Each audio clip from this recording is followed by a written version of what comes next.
यवतमाळ जिल्ह्यातील आर्णी तालुक्यात पाणी टंचाईची भीषण परिस्थिती समोर आली आहे। कारेगावात हंडाभर पाण्यासाठी महिलांना स्वतःचा जीव धोक्यात घालून खोल विहिरीत उतरावं लागत आहे। या धक्कादायक वास्तवामुळे प्रशासनाच्या दाव्यांवर प्रश्नचिन्ह उपस्थित होत आहेत। कारेगावात हंडाभर पाण्यासाठी महिलांना स्वतःचा जीव धोक्यात घालून खोल विहिरीत उतरावं लागत आहे। एकमेकींचा आधार घेत विहिरीत उतरत पाणी भरण्याचं दृश्य अंगावर काटा आणणारं आहे। आदिवासी फासेपारधी समाजातील महिला दररोज रणावनात भटकंती करत पाण्याचा शोध घेत आहेत। उन्हाची तीव्रता वाढत असताना एका हंडाभर पाण्यासाठी तासनतास संघर्ष करावा लागतोय। विशेष म्हणजे आदिवासी विकास मंत्री अशोक उईके यांच्याच जिल्ह्यात ही परिस्थिती निर्माण झाल्यानं प्रशासनाच्या दाव्यांवर प्रश्नचिन्ह उपस्थित होत आहेत।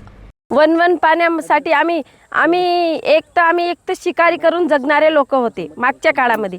आता जर आम्ही शेती करून राहत असेल तर आमच्यावर हे सरकार परिस्थिती देणार का? नेहमी करता आम्हाला पाण्यासाठी भटका लागेल का? आम्हाला एका भाकरीच्या कुटक्यासाठी भटका लागेल का? हेच सरकार आमच्यावर नियम लागू करेल का? आम्ही फासेपारधी समाज म्हणून का गुन्हेगार आहोत का या सरकार लोकांचे किंवा या सरकारी अफसरांचे किंवा या देशांचे? जर आम्ही गुन्हेगार जर असेल तर आम्हाला हाच वेळी मरेपर्यंत आम्हाला हे तुम्ही शासनाकडचे नियम आमच्यावर लागू नका करू आणि आम्हाला हाच नियम ठेवून द्या।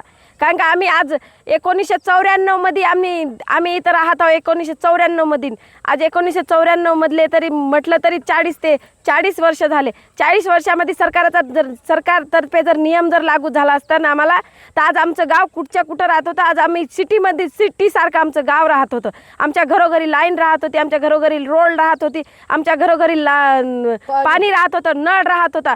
ते सुद्धा आम्हाला सरकारकडून भेटलं नाही। 40 वर्ष झाले सरकार आमच्याकडे लक्ष नाही देत आहे आणि आम्ही अशाच परिस्थितीमध्ये आजपर्यंत जगत आहोत। आज बी जगून राहिलो।